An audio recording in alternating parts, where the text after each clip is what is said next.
JEE main में perfect 300 out of 300। DKT engineering पे जानिए कि मृदुल और सिद्धांत ने कैसे हिट किया ये target. DKT Engineering, a daily knowledge track platform for JEE aspirants. मेरा नाम मृदुल अग्रवाल है और मैंने इस साल KVPY एग्ज़ाम में ऑल इंडिया रैंक 1 सिक्योर करी है। लास्ट ईयर मैंने KVPY एग्ज़ाम में ऑल इंडिया रैंक 22 सिक्योर करी थी। तो मैं आप लोगों को कुछ KVPY एग्ज़ाम के बारे में बताता हूँ कि क्या एग्ज़ाम है, इसका क्या प्रोसीजर है। KVPY exam department of science and technology and Indian institute of science के कोलैबोरेशन से ऑर्गेनाइज करवाया जाता है। इसका मेन पर्पस बच्चों में साइंस के लिए फैसिनेशन को बढ़ाना एंड रिसर्च एप्टीट्यूड को प्रमोट करना है। तो अगर हम थोड़ा एप्टीट्यूड टेस्ट के बारे में डिटेल में बात करें तो 11th क्लास में जैसे कि आपको पता है कि आपको अगर आपने मैथ्स परस्यू किया तो आपको बायो के क्वेश्चन भी अटेम्प्ट करने पड़ेंगे। आपने अगर बायोलॉजी परस्यू किया तो आपको मैथ्स के क्वेश्चन भी अटेम्प्ट करने पड़ेंगे।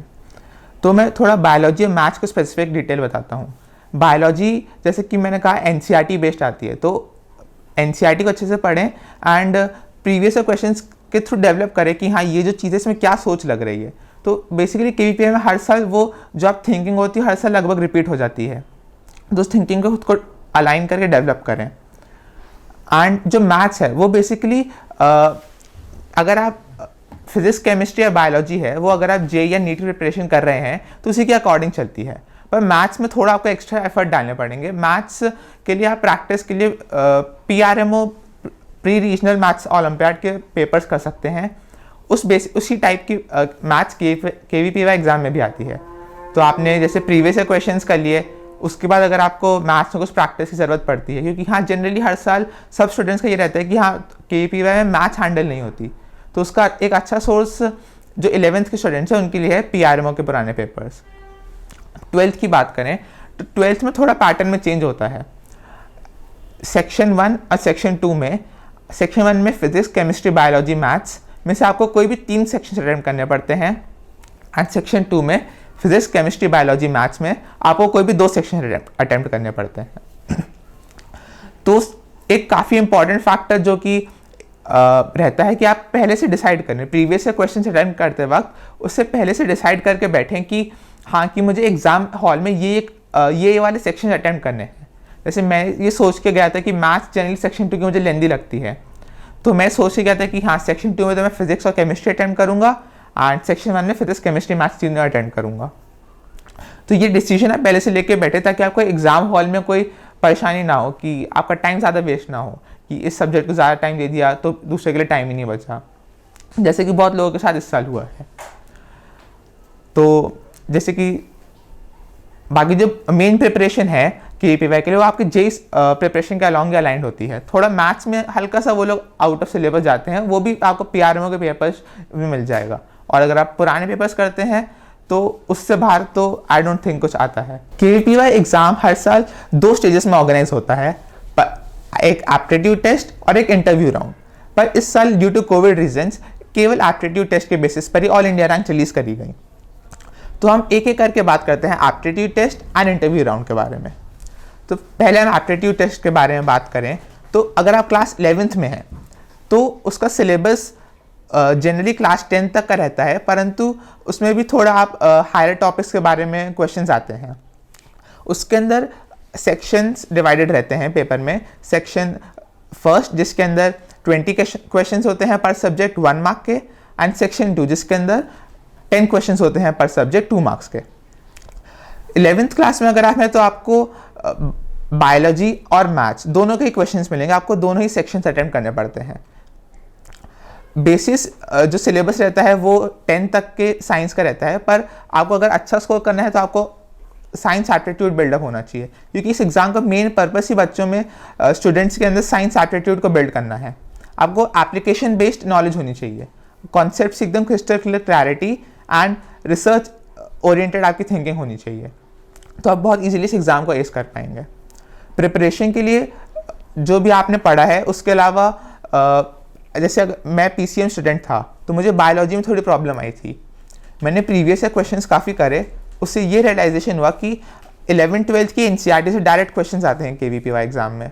तो अगर आप मैथ स्टूडेंट हैं और बायोलॉजी एस करना चाहते हैं तो आप 11th-12th के NCERT पढ़े टाइम निकाल के, काफ़ी ज़्यादा बायोलॉजी के सेक्शन में आपको फ़ायदा होगा। इसके बाद अगर हम 12th क्लास में आए तो 12th क्लास में अगर आप बेसिक जेई प्रिपरेशन कर रहे हैं या फिर कोई भी अच्छे कॉम्पिटेटिव एग्जाम की प्रिपरेशन कर रहे हैं तो सिलेबस लगभग वही रहता है, थोड़ा बहुत बस क्वेश्चंस के तरीके में चेंज होता है। तो 11th और 12th दोनों क्लास के स्टूडेंट्स के लिए मेरा एक सजेशन है कि आप प्रीवियस ईयर क्वेश्चन ज़रूर करें, क्योंकि केवीपीवाई प्रीवियस ईयर क्वेश्चंस काफ़ी ज़्यादा सिस्टमैटिक हैं एंड उसी टाइप के क्वेश्चन हर साल रिपीट होते हैं जो आपकी थिंकिंग लेवल बढ़ाने में काम आएंगे। केवीपीवाई क्वेश्चंस प्रैक्टिस करने से आपकी यहाँ तो फ़ायदा होगा, अगर आप और कोई एग्ज़ाम को टारगेट कर रहे हैं तो वहाँ भी आपकी थिंकिंग लेवल बढ़ाने में काफ़ी फ़ायदा होगा। ये तो हो गई एप्टीट्यूड टेस्ट की बात। अब आते हैं इंटरव्यू राउंड में। इंटरव्यू राउंड भी काफ़ी क्रूशियल रहता है, क्योंकि केवीपीवाई का जो फाइनल स्कोर होता है उसके अंदर 75% वेटेज एप्टीट्यूड टेस्ट का होता है एंड 25% वेटेज इंटरव्यू राउंड का होता है। तो इंटरव्यू राउंड अपने आप में ही काफ़ी एक्साइटिंग एक्सपीरियंस रहता है। उससे पहले तो लगभग नवंबर महीने में एप्टीट्यूड टेस्ट होने के बाद एक लिस्ट रिलीज होती है उन बच्चों की जो इंटरव्यू राउंड के लिए क्वालिफाई करते हैं। फिर हर साल लगभग फरवरी के अराउंड इंटरव्यूज़ होते हैं अलग अलग कॉलेजेस में। वहाँ पे इंटरव्यू में मोस्ट क्रूशियल पॉइंट जो ये रहता है कि आपको वो लोग आपकी थिंकिंग जज करते हैं। ये नहीं जज करते आपके पास कितनी नॉलेज है या आप सही जवाब दे रहे हो कि नहीं, वो लोग ये देखेंगे आप सोच किस तरीके से रखते हो। साइंटिफिक ओरिएंटेड सोच होनी चाहिए आपकी।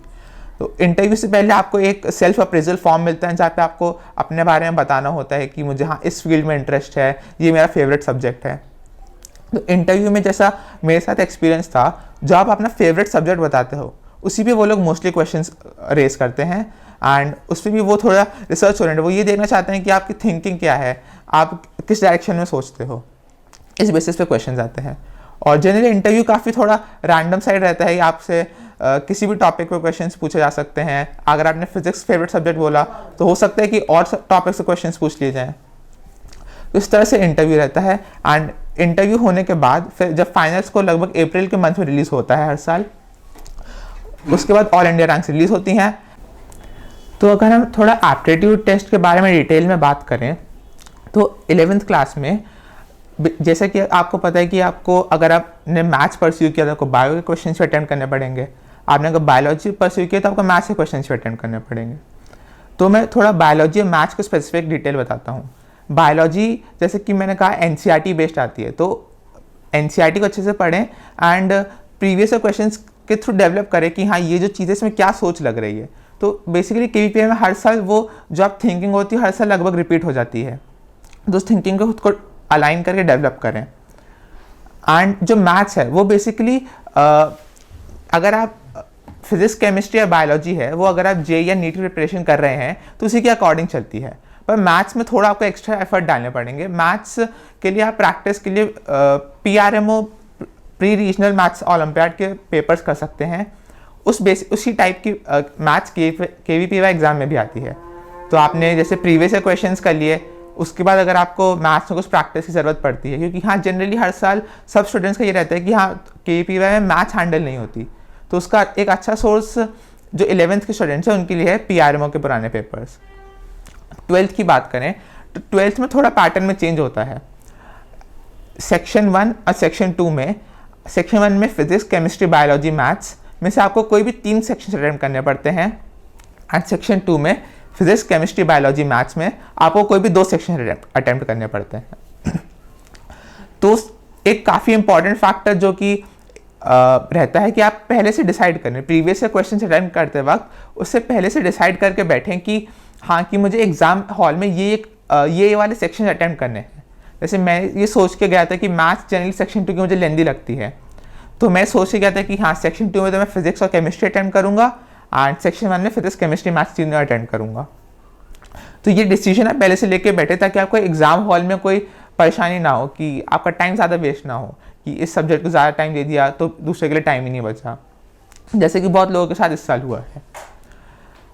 तो जैसे कि बाकी जो मेन प्रिपरेशन है केवीपीवाई के लिए वो आपकी जेईई प्रिपरेशन के अलॉन्ग अलाइंड होती है। थोड़ा मैथ्स में हल्का सा वो लोग आउट ऑफ सिलेबस जाते हैं, वो भी आपको PRMO के पेपर्स में मिल जाएगा। और अगर आप पुराने पेपर्स करते हैं तो उससे बाहर तो आई डोंट थिंक कुछ आता है। So this was all about KVPY exam. तो अगर आप में साइंस एप्टीट्यूड है, आपको साइंस फैसिनेटिंग लगती है, तो इस एग्ज़ाम को ज़रूर अटेम्प्ट करें, आपका माइंड और ग्रो होगा।